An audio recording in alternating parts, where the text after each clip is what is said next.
students, welcome to Super Grads, and I'm your English mentor, Sana Jafri. So I'm back again with another very important and much requested video on how to solve IPMAT RCs perfectly with proven techniques. All right, so these are passages, and you all know the weightage that passages have, right? And for them, you need some impeccable techniques that are much required, through which you can actually very efficiently crack the passages. All right, so we'll start with the discussion. Let's take up the first strategy. Get the main idea right. यार तुमको main idea तो सही पकड़ना पड़ेगा. And what is this main idea? I believe this is the essence of the passage. Why has the author written the passage? What is the purpose behind writing the passage? What is the major thing that he's trying to convey to you or communicate to you via the passage? Okay, that's the main idea. It is the snippet or the trailer of, जैसे कि trailer होता है ना movie का, वैसे ही it's a kind of a trailer or snippet of the passage. Fine. So imagine that you have read the passage, and in just 2 to 3 sentences, you have to tell about the crux, the extract of the passage to a friend. How would you put it up? Okay. So imagine that your main idea is very much like the skeleton of a body. ये ढांचा है पूरी body का. We don't have to get into the details and the specific aspects of the passage, but only focus on the crux of the matter. Right? So this is very important because this aids your comprehension. If you're not clear with the main idea, I would say comprehension has not taken place. And moreover, you very often get a main idea question or a title question based on the passage. Okay? How can you practice this? जो भी पढ़ते हो, make sure that you try to summarize the passage or just identify the main idea in nearly 2 to 3 sentences. If possible, discuss it with a mentor so that they can guide you. The second one. This is the second strategy. I've come up with 5 techniques rather. Okay. So this is the second technique.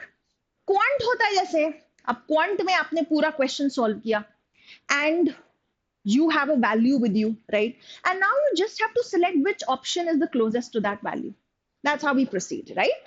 But in English, we don't select the answer directly. We should rather follow the elimination strategy. Maybe that you come across the first option and you find that it is too catchy and this is really good and you select it. But maybe later on, the third option comes up to be even a better one. So it's important that you follow elimination. अब elimination का मतलब ये है that you have to find out flaws or problems with every option and you have to keep on eliminating them. Finally, you're left with that option which you cannot actually eliminate because it is so accurate. It is closest to the passage. It is answering the question perfectly. So, for your understanding, I have listed out some common elimination techniques. The first one and a very common one is out of scope option. तो कई बार ऐसा कोई option होगा जिसमें कुछ ऐसे elements they दिए गए हैं जो पैसेज में डिस्कस्ड ही नहीं है. So they are out of scope. They should be eliminated. Distorted idea. Now this is very common. That they tweak the idea presented in the passage. They misrepresent it. And these are distractors. क्योंकि first reading में, if you don't have good comprehension, you might actually fall for such an option. So make sure कि इसे distorted ideas को आप पहचाने, ठीक है? Factually wrong. Now, you don't get something which is glaringly wrong, okay? You will get an option which is partially correct. भाई अब ये क्या है? Partially correct है. If you have an eye for detail, if you have keen observation, then you will be able to spot out कि यार ये 2 words कुछ ऐसे इस option में दे दिए गए हैं जिसकी वजह से ये option पूरा का पूरा गलत हो गया. ठीक है? So each and every word matters. Every word counts. So we have to be very, very particular while evaluating choices. Okay? And finally, a very interesting one. Irrelevant to the question. Now, very often I have seen students falling for this particular option. Okay, they say कि ma'am ये दिया तो है passage में, and such options are often given in a passage.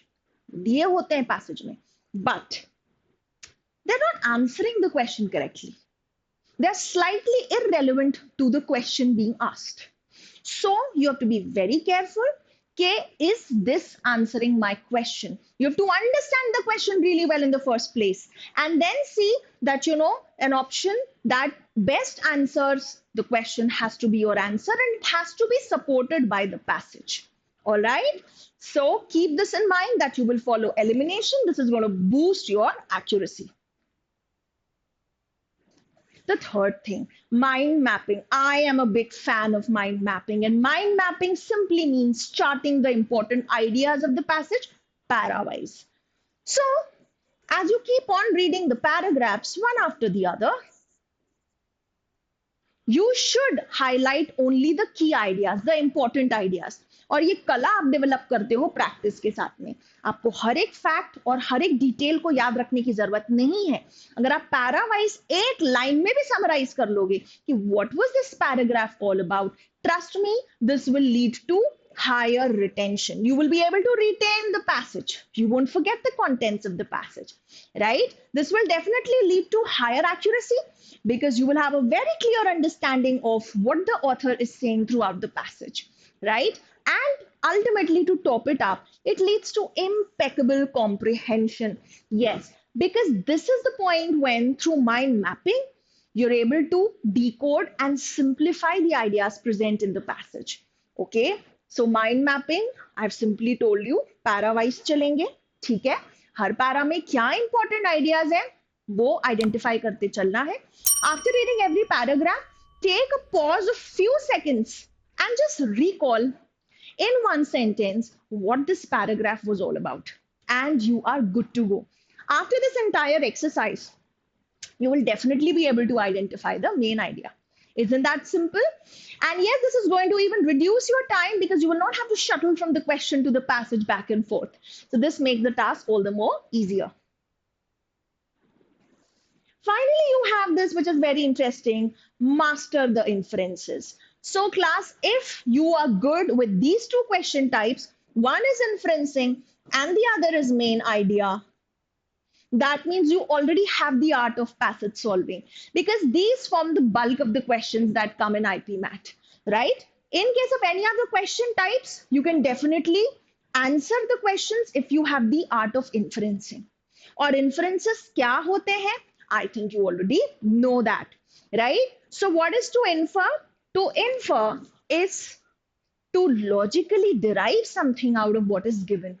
तो जो भी आपको स्टेटमेंट्स दिए होते हैं ना पैसेज से, you actually logically derive क्या? Something new. Now this new has to be related. This is not to be completely unrelated or alien or out of scope. Please understand. But then sometimes it's like reading between the lines. It's like interpreting things. It's like sometimes connecting the dots together to form a complete picture or get a new understanding of something. Understand that everything is not explicitly stated in the passage, right? So inferencing may be about, deciding the consequences of something or probably predicting the outcome. So eventually, you have to be good with inferences. This is very important. Not the right time to be detailing about the inferences. But yes, there's one very important point that I want to highlight. When you are finding out inferences, you have to be very careful when it comes to superlatives and quantifiers. इसका क्या मतलब होता है? Superlatives. If I say power yoga is a very effective way of staying in shape and being fit, I can't say power yoga is the best way because my passage did not claim that it's the best, right? It's a superlative. So जब superlative दिया हो तो थोड़ा careful हो जाना, check करना कि passage भी उसको best बोल रहा है क्या? नहीं बोल रहा तो हम कोई नहीं होते उसको best बोलने वाले. Okay? Quantifier. If it says some working women are unable to give adequate care and attention to their children, this wouldn't mean that all working women are unable to give enough attention to their children. Some doesn't mean all. Often doesn't mean always, right? Seldom doesn't mean never, right? Be very careful about these words and they are going to help you. This one one trick is going to help you in your accuracy with regard to inferences. You need to practice a lot of inferences, class, and I'm sure you will rock. Next, look for author's point of view. Now, why is this so important? See, your passage will be comprised of some facts. But at the same time, there are going to be judgments and opinions. दोनों समझ में आना बहुत जरूरी है, specially this, because यहीं से तुम्हें टोन भी समझ में आएगी और purpose of writing the passage भी समझ में आएगा. And whenever you watch out for such places where you get to know what is the author's opinion, that is when you get a perception of everything, that what is going on in the passage. Is the author criticizing something? Or is he being very neutral about it? Or is he advocating something? Or is he promoting something? Right? So ये चीज आपको तभी clear होंगी जब आप ये opinion वाली lines जो है वो आइडेंटिफाई कर पाएंगे. And this is going to help you immensely in identifying the tone of the passage as well. Right? And that's all. So these were the 5 techniques that I discussed with you. It's now time to implement. जब भी आप कुछ भी read करेंगे, make sure कि आप उसका main idea जरूर identify करें. Editorial ले लो and then try to do mind mapping. At the same time, identify the author's point of view. And that's all for today. Thank you so much, class. Catch you again.